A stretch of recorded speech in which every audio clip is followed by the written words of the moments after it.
নমস্কাৰ মই মজিদ বন্ধুসকল পলকতা চাওক আজি সন্ধিয়াৰ 7টা গুৰুত্বপূৰ্ণ খবৰ। প্ৰথমটো খবৰ, দ্বিতীয় বিবাহ কৰিলে 7 বছৰ জেল। অসমত আৰু নচলিব বহু বিবাহ। ধৰ্মই অনুমতি দিলেও অনুমতি নিদিয়ে হিমন্ত বিশ্ব শৰ্মা চৰকাৰে। এগৰাকী পুৰুষে এগৰাকীতকৈ বেছি মহিলাক বিয়া কৰালেই যাব লাগিব জেললৈ। যি ধৰ্মৰে নহওক কিয় 7 বছৰ পৰ্যন্ত হ'ব জেল। এই সন্দৰ্ভত স্পষ্ট বাৰ্তা মুখ্যমন্ত্ৰী হিমন্ত বিশ্ব শৰ্মাৰ। অসমত আৰু নচলিব বহু বিবাহ। ধৰ্মই অনুমতি দিলেও হিমন্ত বিশ্ব শৰ্মা চৰকাৰে নিদিয়ে অনুমতি। এগৰাকী পুৰুষে এগৰাকীতকৈ বেছি মহিলাক বিয়া কৰালে যাব লাগিব জেললৈ। যি ধৰ্মৰে নহওক কিয় 7 বছৰ পৰ্যন্ত হ'ব জেল। তাৰ বিকল্প আৰু একোৱে হ'ব নোৱাৰে। ধৰ্মই অনুমতি দিলেও কৰাব নোৱাৰিব বহু বিবাহ। বহু বিবাহক লৈ ৰাজ্যত আহি আছে কঠোৰ আইন। বাৰে বাৰে বিয়া পাতি থকা পুৰুষৰ বিৰুদ্ধে লোৱা হ'ব এইবাৰ আইনী ব্যৱস্থা। বিবাহক লৈ বিধানসভাত আইন আনি আছে মুখ্যমন্ত্ৰীয়ে। প্ৰথম পত্নীক বিচ্ছেদ নকৰাকৈ দ্বিতীয় বিবাহ কৰিলে 7 বছৰ পৰ্যন্ত হ'ব কাৰাদণ্ড। আৰু এজনীতকৈ বেছি পত্নী ৰাখিব নোৱাৰিব অসমৰ কোনো পুৰুষে। 25 নৱেম্বৰত এই সন্দৰ্ভত বিধানসভাত উত্থাপন হ'ব বিধেয়ক। বহু বিবাহক লৈ মুখ্যমন্ত্ৰী হিমন্ত বিশ্ব শৰ্মাৰ এই ডাঙৰ মন্তব্য। পৰৱৰ্তী খবৰ, যিকোনো মুহূৰ্তত অসমত নিষিদ্ধ কৰা হ'ব বীৰ লাচিত সেনাক। উগ্ৰপন্থী সংগঠন আলফাৰ দৰে অসমত নিষিদ্ধ কৰা হ'ব বীৰ লাচিত সেনাক। অসমৰ পৰিৱেশ নষ্ট কৰিছে বীৰ লাচিত সেনাই। এই সন্দৰ্ভত কঠোৰ সকিয়নি মুখ্যমন্ত্ৰী হিমন্ত বিশ্ব শৰ্মাৰ। লাচিত সেনাৰ কৰ্মকাণ্ডক লৈ অসন্তুষ্ট মুখ্যমন্ত্ৰী হিমন্ত বিশ্ব শৰ্মা। আলফাৰ দৰে এদিন হয়তো লাচিত সেনাকো অসমত নিষিদ্ধ কৰা হ'ব পাৰে, এই মন্তব্য মুখ্যমন্ত্ৰীৰ। মুখ্যমন্ত্ৰীগৰাকীয়ে লগতে কয় যে অসমৰ ব্যৱসায়ীসকলক লাচিত সেনাই যথেষ্ট অত্যাচাৰ কৰে। অসমত ব্যৱসায়ৰ পৰিৱেশ নষ্ট কৰি দিছে বীৰ লাচিত সেনাই। লাচিত সেনাৰ বিৰুদ্ধে এইবাৰ কঠোৰ হ'ব আৰক্ষী। লাচিত সেনাৰ কৰ্মকাণ্ডক লৈ অসন্তুষ্ট ৰাজ্যৰ মুখ্যমন্ত্ৰী হিমন্ত বিশ্ব শৰ্মা। মুখ্যমন্ত্ৰীগৰাকীয়ে কয় যে আলফাৰ দৰে এদিন হয়তো লাচিত সেনাকো অসমত নিষিদ্ধ কৰা হ'ব। পৰৱৰ্তী খবৰ, দেশৰ পৰৱৰ্তী মুখ্য ন্যায়াধীশ হ'ব ন্যায়াধীশ সূৰ্যকান্ত। ন্যায়াধীশ সূৰ্যকান্তৰ নাম পৰৱৰ্তী মুখ্য ন্যায়াধীশ ৰূপে পৰামৰ্শ বৰ্তমানৰ মুখ্য ন্যায়াধীশ BR গোভাইৰ।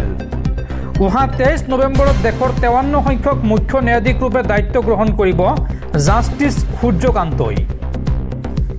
দৰ্শকসকল আৰু বহুতো গুৰুত্বপূৰ্ণ খবৰ আছে। তাৰ আগতে আপোনাক জনাওঁ যে যদি আপুনি এতিয়ালৈকে এইটো ভিডিঅ'ত লাইক কৰা নাই তেন্তে এতিয়াই ভিডিঅ'টোত লাইক কৰি দিয়ক। আৰু এনেকুৱা ধৰণৰ ভিডিঅ'সমূহ নিতৌ চাবলৈ চেনেলটো ছাবস্ক্ৰাইব কৰি কাষত থকা বেল আইকনটো প্ৰেছ কৰি ৰাখক। পৰৱৰ্তী খবৰ, জুবিন গাৰ্গক লৈ পলিটিক্স বিজেপি নেতাৰ। বিজেপি নেতাৰ পোষ্টাৰত ব্যৱহাৰ কৰিলে জুবিন গাৰ্গৰ ফটো। বিজেপি নেতা ৰাজু মেছৰ পোষ্টাৰত জুবিন গাৰ্গৰ ফটো ব্যৱহাৰ কৰাক লৈ ৰাজ্যজুৰি বিতৰ্ক। জুবিন গাৰ্গক লৈ পলিটিক্স বিজেপি নেতাৰ। বিজেপি নেতাৰ পোষ্টাৰত ব্যৱহাৰ কৰিলে জুবিন গাৰ্গক। বিজেপিৰ ৰাজ্যিক উপ সভাপতি অনুসূচিত জনজাতি মৰ্চাৰ নেতাৰ বিৰুদ্ধে এই অভিযোগ। বিজেপি নেতা ৰাজু মেছৰ পোষ্টাৰত জুবিন গাৰ্গৰ ফটো। এই পোষ্টাৰক লৈ সূচনা হৈছে বিতৰ্কৰ। মুখ্যমন্ত্ৰীৰ পৰা এই সন্দৰ্ভত উত্তৰ বিচাৰিলে জনতাই। বিজেপিয়ে ৰাজনীতি কৰা নাই বুলি দেখুৱাই দিয়ক মুখ্যমন্ত্ৰীয়ে। জুবিন গাৰ্গক লৈ আটাইতকৈ বেছি ৰাজনীতি কৰিছে বিজেপিয়ে। পৰৱৰ্তী খবৰ, বীৰ লাচিত সেনাৰ 8গৰাকী সদস্যক গ্ৰেপ্তাৰ আৰক্ষীৰ। গুৱাহাটীত অপহৰণৰ চেষ্টা চলাই গ্ৰেপ্তাৰ হ'ল বীৰ লাচিত সেনাৰ 8গৰাকী সদস্য। পুৱা 9:30 প্ৰতীক্ষা হাস্পতালৰ সন্মুখৰ পৰা 10ৰ পৰা 12জনীয়া এটা গোটে অপহৰণৰ চেষ্টা চলাইছিল এজন যুৱকক। আৰু যুৱকজনৰ পৰা 15ৰ পৰা 20 লাখ টকা মুক্তিপণৰ দাবী কৰিছিল এই বীৰ লাচিত সেনাৰ দলটোৱে। আৰু এই ঘটনাৰ সৈতে জড়িত বীৰ লাচিত সেনাৰ 8গৰাকী সদস্যক গ্ৰেপ্তাৰ কৰিছে আৰক্ষীয়ে। আৰক্ষীয়ে গ্ৰেপ্তাৰ কৰিছে ইনজামুল হক, বিশ্বজিৎ দলে, ৰহন আলী, বিৰাজ কলিতা, নিতু আহমেদ, মোহন বৰা, চিন্ময় দেৱ আৰু ৰিয়াজ আহমেদক গ্ৰেপ্তাৰ কৰিছে আৰক্ষীয়ে।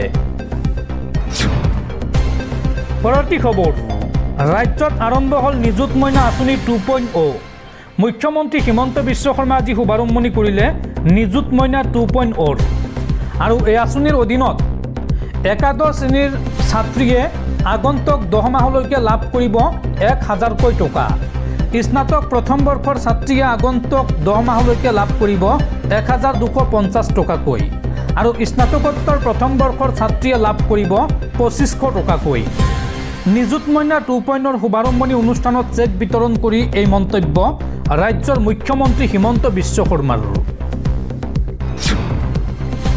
পৰৱৰ্তী খবৰ অসমক চূড়ান্ত অপমান কংগ্ৰেছৰ ৰাষ্ট্ৰীয় অধ্যক্ষ মল্লিকাৰ্জুন খাৰ্গেৰ পুত্ৰ তথা কৰ্ণাটকৰ মন্ত্ৰী প্ৰিয়াংক খাৰ্গেৰ ছেমিকণ্ডাক্টৰ প্ৰকল্প গুজৰাট আৰু অসমক কিয় দিয়া হৈছে বুলি প্ৰশ্ন কৰি চূড়ান্ত অপমান প্ৰিয়াংক খাৰ্গেৰ এই প্ৰকল্পৰ বাবে অসম আৰু গুজৰাটত প্ৰতিভা আছে জানো বুলি কৈ অসমীয়াক অপমান কৰিছে খাৰ্গে পুত্ৰ প্ৰিয়াংক খাৰ্গে আৰু এই সন্দৰ্ভত প্ৰতিক্ৰিয়া প্ৰকাশ কৰিছে মুখ্যমন্ত্ৰী হিমন্ত বিশ্ব শৰ্মাই।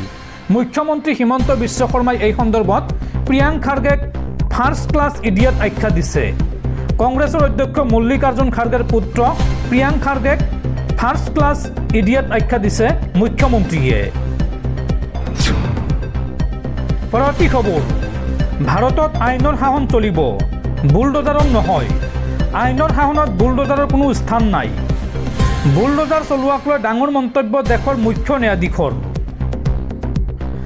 চৰকাৰে বুলডোজাৰ চলোৱাক লৈ এইবাৰ ডাঙৰ মন্তব্য কৰিছে দেশৰ মুখ্য ন্যায়াধীশে। মুখ্য ন্যায়াধীশে কয় যে ভাৰতত আইনৰ শাসন চলিব বুলডোজাৰৰ নহয় আইনৰ শাসনত বুলডোজাৰৰ কোনো স্থান নাই চৰকাৰে একেলগে ন্যায়াধীশ আৰু জল্লাদ হ'ব নোৱাৰে বুলডোজাৰ শাসনে সংবিধানৰ 21 নং অনুচ্ছেদ উলংঘা কৰে বুলডোজাৰ জাষ্টিছক লৈ মুখ্য ন্যায়াধীশ BR গাভাইৰ ডাঙৰ মন্তব্য বুলডোজাৰ চলোৱাক লৈ এই সন্দৰ্ভত মন্তব্য কৰি কৈছে যে ভাৰতত আইনৰ শাসন চলিব বুলডোজাৰ নচলে বুলডোজাৰ চলোৱাটো সংবিধানৰ পৰিপন্থী এই মন্তব্য কৰিছে দেশৰ মুখ্য ন্যায়াধীশে। পৰৱৰ্তী খবৰ ৰাজ্যৰ লাখ লাখ মেট্ৰিক পৰীক্ষাৰ্থীক লৈ বৃহৎ ঘোষণা মুখ্যমন্ত্ৰী হিমন্ত বিশ্ব শৰ্মাৰ। মুখ্যমন্ত্ৰীগৰাকীয়ে কয় যে এই বছৰৰ মেট্ৰিক পৰীক্ষাৰ্থীয়ে 15 নৱেম্বৰৰ পৰা মেট্ৰিক পৰীক্ষা পৰ্যন্ত পাব 300 টকাকৈ নগদ ধন গাখীৰ খাবলৈ এই টকা দিব মেট্ৰিক পৰীক্ষাৰ্থীসকলক অসম চৰকাৰে এই সন্দৰ্ভত বৃহৎ ঘোষণা কৰিছে মুখ্যমন্ত্ৰীয়ে। পৰৱৰ্তী খবৰ জুবিনক লৈ শোকস্তব্ধ পৰিৱেশৰ মাজতে সোণাপুৰত মৃত অৱস্থাত উদ্ধাৰ এগৰাকী 48 বছৰীয়া অনুৰাগী। দেওবাৰে ৰহস্যজনক পৰিস্থিতিত এজন 48 বছৰীয়া যুৱকক মৃত অৱস্থাত উদ্ধাৰ কৰা হৈছে। প্ৰয়াত কণ্ঠশিল্পী জুবিন গাৰ্গৰ কথা উল্লেখ কৰি এটি টকা এৰি থৈ যোৱা বুলিও জানিব পৰা গৈছে। দ্য আছাম ট্ৰিবিউন কাকতৰ বাতৰিত এই কথা পোহৰলৈ আহিছে। সোণাপুৰৰ সমীপৰ মালয়বাৰীত সংঘটিত হোৱা এই কাণ্ডই যোৱা মাহত অসমৰ প্ৰাণৰ শিল্পীগৰাকীৰ মৃত্যুক কেন্দ্ৰ কৰি অব্যাহত থকা আৱেগিক ঢৌক আৰু অধিক তীব্ৰতৰ কৰি তুলিছে। আৰক্ষীয়ে নিহত লোকজনক শৰৎ কলিতা বুলি চিনাক্ত কৰিছে। গছত ওলমি থকা অৱস্থাত তেওঁৰ মৃতদেহটো উদ্ধাৰ কৰা হৈছে। পকেটত উদ্ধাৰ হৈছে জুবিন গাৰ্গৰ কথা সুঁৱৰি লিখা এটি টকা। ঘটনা সন্দৰ্ভত বিভাগীয় কৰ্তৃপক্ষই আৰম্ভ কৰিছে তদন্ত। কিংবদন্তি শিল্পীগৰাকীৰ শেষকৃত্য সম্পন্ন কৰাৰ দিনাৰে পৰা সোণাপুৰৰ হাতীমূৰাৰ পাহাৰ চূড়াত থকা সমাধিস্থলীত প্ৰয়াত প্ৰাণৰ শিল্পীগৰাকীক শ্ৰদ্ধাঞ্জলি জনাবলৈ হাজাৰ হাজাৰ অনুৰাগীয়ে জুবিন ক্ষেত্ৰত ভিৰ কৰি আহিছে। অনুৰাগীৰ শোক আৰু প্ৰতিবাদৰ কেন্দ্ৰবিন্দুলৈ ৰূপান্তৰিত হৈছে জুবিন ক্ষেত্ৰ, কিয়নো জুবিনৰ মৃত্যুৰ পৰিস্থিতিক লৈ মানুহে ন্যায়ৰ দাবী অব্যাহত ৰাখিছে। পৰৱৰ্তী খবৰ সাৱধান পুনৰ ভয়ংকৰ গতিত আহি আছে সাগৰীয় ঘূৰ্ণী বতাহ। প্ৰতি ঘণ্টাত 110 কিলোমিটাৰ বেগেৰে আহি আছে ঘূৰ্ণী বতাহ মন্থা। আজিৰ পৰা এই ঘূৰ্ণী বতাহে ল'ব পাৰে ভয়ংকৰ ৰূপ। এই সন্দৰ্ভত ভাৰতীয় বতৰ বিজ্ঞান কেন্দ্ৰই জাৰি কৰিছে সতৰ্কবাণী। প্ৰতি ঘণ্টাত 110 কিলোমিটাৰ বেগেৰে আহি আছে ঘূৰ্ণী বতাহ মন্থা। আজিৰ পৰা প্ৰকৃতিয়ে ল'ব পাৰে ভয়ংকৰ ৰূপ। ভাৰতীয় বতৰ বিজ্ঞান কেন্দ্ৰই এই সন্দৰ্ভত জাৰি কৰিছে সতৰ্কবাণী।